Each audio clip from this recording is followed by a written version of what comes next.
பெண்களுக்கு எதிரான குற்றங்கள் மன்னிக்க முடியாதது என்பதை அனைத்து மாநில அரசுகளும் உணர வேண்டும்.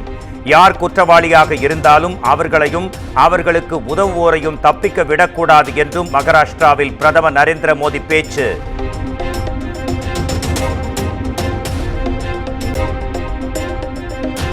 நத்தம் அருகே பட்டா சாலை வெடி விபத்தில் உயிரிழந்தவர்கள் குடும்பத்திற்கு தலா 3 லட்சம் ரூபாய் நிவாரணம். முதலமைச்சர் மு.க. ஸ்டாலின் அறிவிப்பு.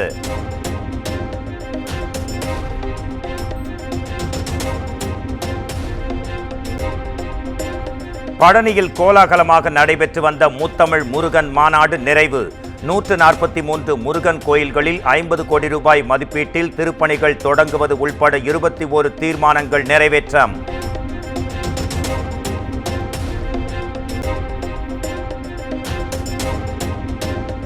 பழனியில் முத்தமிழ் முருகன் மாநாடு திடீரென நடத்தப்பட்ட மாநாடு அல்ல என அமைச்சர் உதயநிதி ஸ்டாலின் விளக்கம். ஆன்மீக மாநாடாக மட்டுமல்ல, தமிழர் பண்பாட்டு மாநாடாகவும் நடைபெற்றதாக காணொலி வாயிலாக பேச்சு.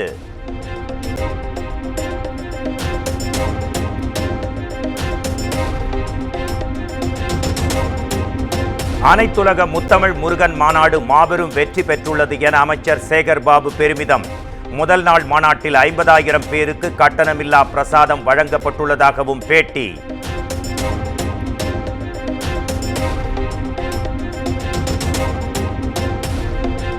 வயதான நடிகர்கள் தொடர்ந்து நடிப்பதால் இளைஞர்களுக்கு வாய்ப்பில்லை. மூத்த அமைச்சர்கள் தொடர்பான நடிகர் ரஜினிகாந்தின் பேச்சுக்கு அமைச்சர் துரைமுருகன் பதிலடி.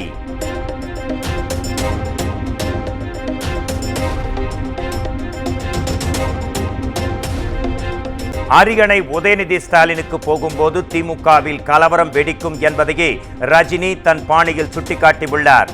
சென்னையில் நடைபெற்ற பாஜக பொதுக்கூட்டத்தில் மாநில தலைவர் அண்ணாமலை கருத்து.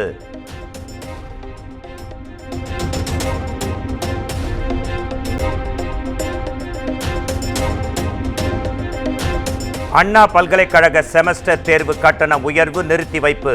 சிண்டிகேட் கூடி முடிவெடுக்கும் வரை கட்டணம் உயராது என உயர்கல்வித்துறை அமைச்சர் பொன்முடி உறுதி.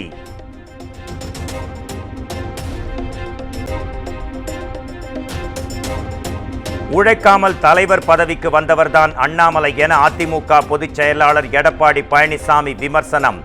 தமிழ்நாடு அரசியலின் வரலாறு தெரியாமல் பேசி வருவதாகவும் ஆவேசம்.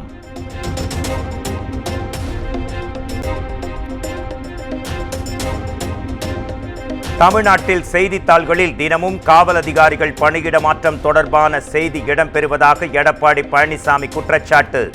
காவல் அதிகாரிகளே அலைக்கழிக்கப்படும் போது எப்படி மாநிலத்தின் சட்டம் ஒழுங்கை காப்பாற்ற முடியும் என்றும் கேள்வி.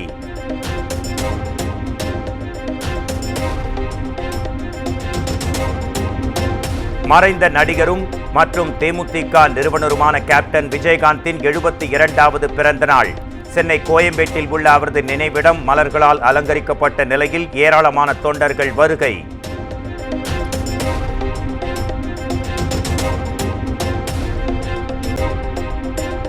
விஜயகாந்த் நினைவிடத்தில் தேமுதிக பொதுச் செயலாளர் பிரேமலதா மரியாதை.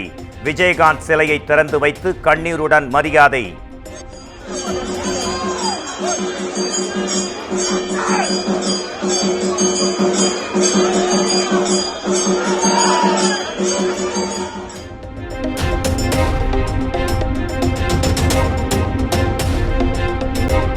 தமிழ்நாட்டில் கட்சி தலைவர்களுக்கே பாதுகாப்பு இல்லாத சூழல் நிலவுகிறது என பிரேமலதா விஜயகாந்த் குற்றச்சாட்டு.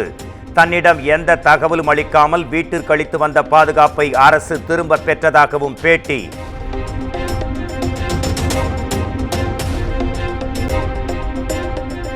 திமுகவும் பாஜகவும் வேறு வேறு அல்ல, இரண்டுக்கும் 10% தான் வித்தியாசம். நாம் தமிழர் கட்சியின் ஒருங்கிணைப்பாளர் சீமான் விமர்சனம்.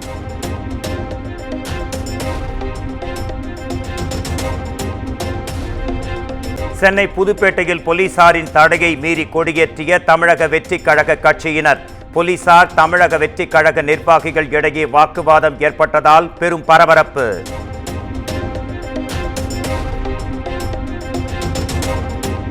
பூம்புகார் சுற்றுலா மையம் மேம்பாட்டு பணிகள் 2 மாதங்களுக்குள் நிறைவு பெறும். மேம்பாட்டு பணிகளை ஆய்வு செய்த பின் அமைச்சர் மெய்யநாதன் பேட்டி.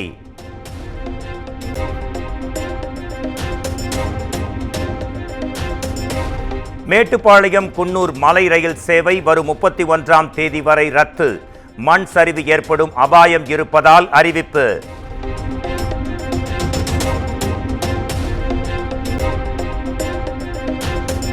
கடலூர் அருகே அனுமதியின்றி பட்டாசு தயாரிக்க வைத்திருந்ததாக 500 கிலோ வெடி மருந்து பறிமுதல். பட்டாசு விற்பனைக்கு உரிமம் வைத்துக் கொண்டு பட்டாசு தயாரிப்பதாக வந்த புகாரை எடுத்து அதிரடி நடவடிக்கை.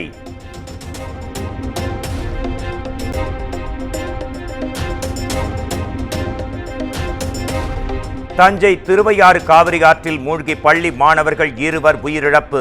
இருவரும் படித்துறை அருகில் குளிக்கும் போது நீச்சல் தெரியாததால் தண்ணீரில் அழைத்துச் செல்லப்பட்டதாக தகவல்.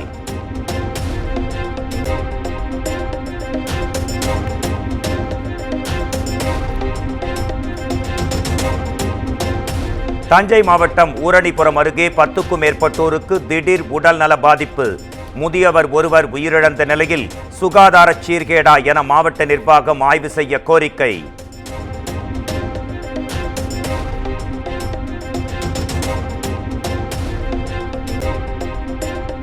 குமரியில் நடுக்கடலில் தீப்பற்றி எரிந்த மீனவரின் விசைப்படகு. பேட்டரியில் ஏற்பட்ட மின்கசிவால் விபத்து நேரிட்டதாக தகவல்.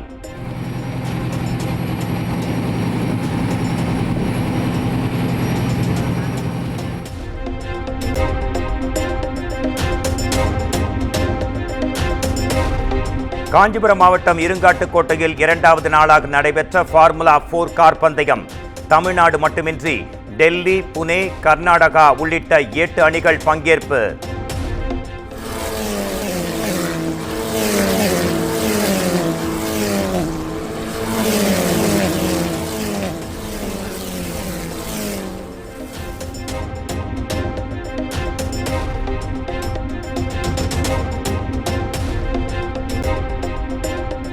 பாகிஸ்தானில் தொடர்ந்து நிகழும் பேருந்து விபத்துகள். மாக்ரைன் கடற்கரை மற்றும் பாகிஸ்தான் காஷ்மீரில் நிகழ்ந்த விபத்துகளில் 34 பேர் உயிரிழப்பு.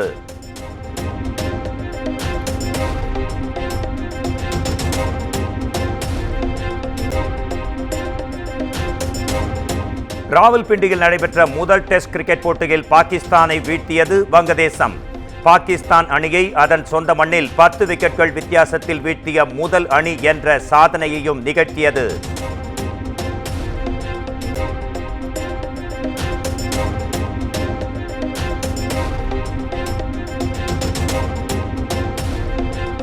காங்கிரஸ் மூத்த தலைவர் திருநாவுக்கரசின் மகன் சாய் விஷ்ணுவுக்கும் நடிகை மேகா ஆகாஷுக்கும் செப்டம்பர் 15ஆம் தேதி திருமணம். நடிகர் ரஜினிகாந்தை அவரது இல்லத்தில் சந்தித்து அழைப்பிதழ் வழங்கி திருமணத்திற்கு அழைப்பு.